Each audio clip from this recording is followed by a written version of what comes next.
like you do on camera. Oh, thanks. Okay, well, Yeah. I felt kind of naked as I packed up my car today, and the skis were so light. Yeah, whew. I'm like, wow, oh my gosh, am I forgetting something? Yeah. Should we go do this? Yeah. Are we gonna find some snow?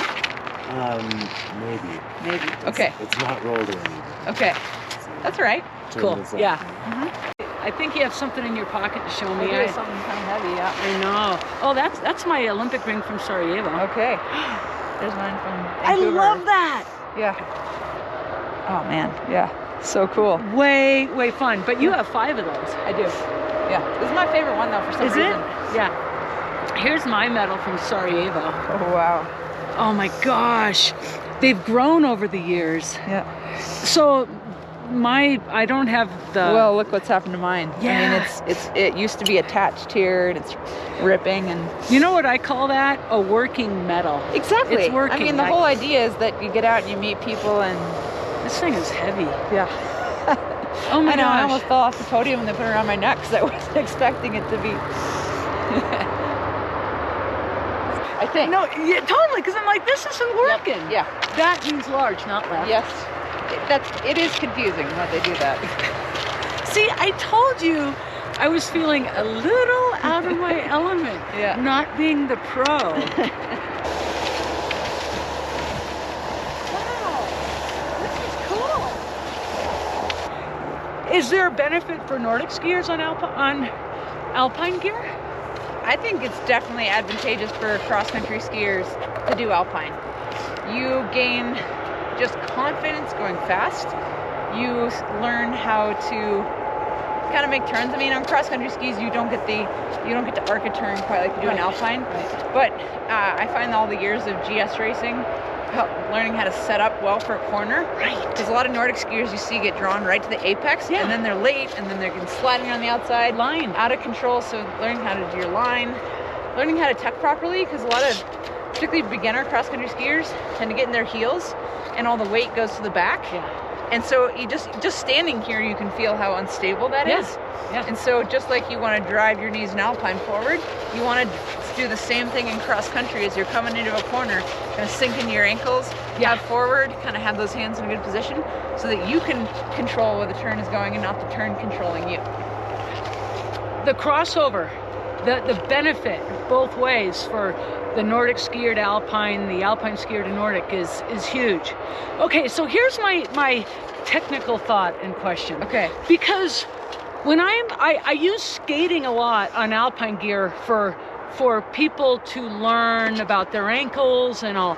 And on Alpine gear, talk ankle flexion, and to roll the ski on edge, we flex the ankle and a little tip and roll of the knee. Mm-hmm. And when I've been skiing, I've been doing that a little bit. And it reminds me of Alpine, but that might be wrong.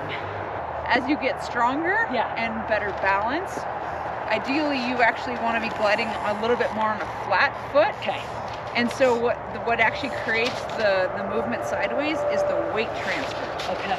So it's not so much that you're purposely dropping that knee in, the weight transfer is drifting you over, and that's what sets the edge, and then it's actually a quick kind of pulse from off of one side and then you're gliding on the other. And what you want to find in cross-country skiing is a work-relax phase. So the work part is actually pretty quick. It's when you kind of drop your weight into your feet, and that initiates the weight transfer. But then hopefully you get this little midsection of actually recovery, where your skeletal system is supporting you. But if that knee's dropped in, you're having to work to stabilize with all the muscles all the time. Makes total sense from the pro, I get it. But I'll tell you, it takes years to develop the strength and coordination. So can I get a visual of you just heading out there? Yeah. Is that all right? Mm-hmm. I'd love that.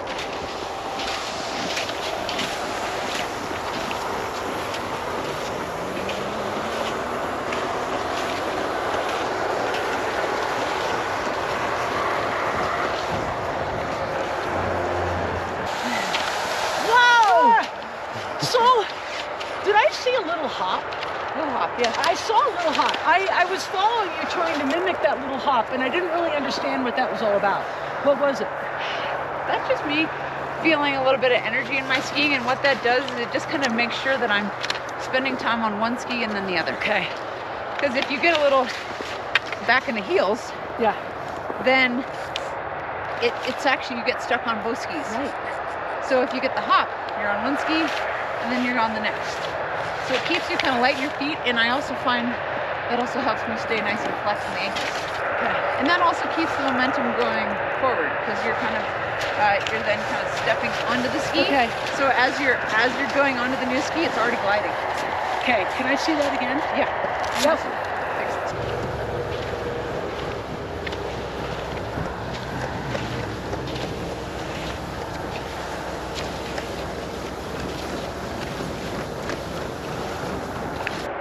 Then I switched to what we call V2, which is the technique you would use on the mountains. And that's where you're actually gliding on a ski, and you do a quick drop with your poles to the other side, and then you come up and you drop on this side again. So you're actually pulling on both sides. Yeah. Whereas the first time with the V1s, I'm just pulling on one side and then weight transfer, and then pulling on this side and then weight transfer. And one key with cross country is keeping your elbows really bent. Oh. So okay. we naturally want to have our hands Okay, low for okay. balance, Yeah. but when your hands are out here, it's a big lever to have to move, Okay. and you don't end up being very strong because you're Right, relying on these right. muscles here. But if your elbows are in tight, you can actually drop your body over it, and everything's in a little bit tighter, so it's easy to be on top of yourself, Oh, as cool. opposed to kind of having to. Totally cool. Yeah, real difference from Alpine. Yeah. I mean, I went right to this, I call this my triangle of power in Yeah. Alpine. You know, Right. the 2 points of the triangle and my Yeah. belly button. Right. But, oh, that makes sense. But I our like Nordic, that. our poles are longer. We're really trying to Yeah. use our. So I think of it as kind of like a drop, Yeah. drop. Yeah, and Drop. you're really, with your arms, you are dropping those hips. A little bit of a drop of the hips. A little bit, although Not a lot. hopefully the drop is actually happening in my ankle. It looks Ah. like my hip, Okay. but it's not that my hip is going back. It's more that my hip is going down over my ankles. So that's In the key. Alpine, that's huge. Yeah. People in Alpine drop those hips. Yep. They overflex the hip. Yes. And what you just showed right there, that flex of the ankle, the thing is in an Alpine boot, it's so stiff Yes. and you don't see it, Yeah. and it's not as much, Yeah. but that intention is really key. So Yeah. that was cool to see. That was awesome. Yeah. Start with kind of small motions. Okay, maybe I'll have you follow me. Okay. Should Yeah. we do that? Yeah. I'm gonna try V2. Okay. Okay, so.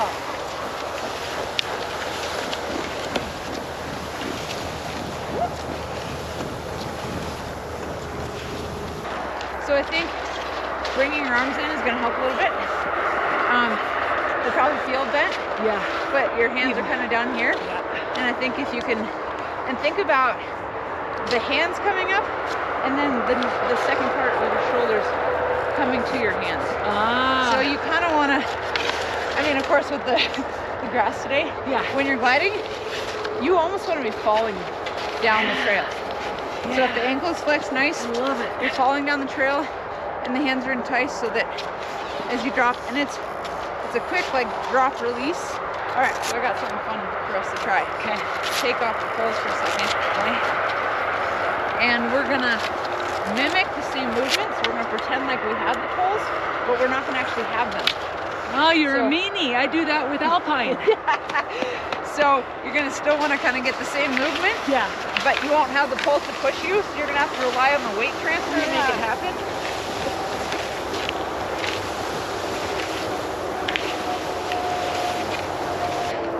So I think about my eyebrows. Yeah. Are my hands up where my eyebrows are?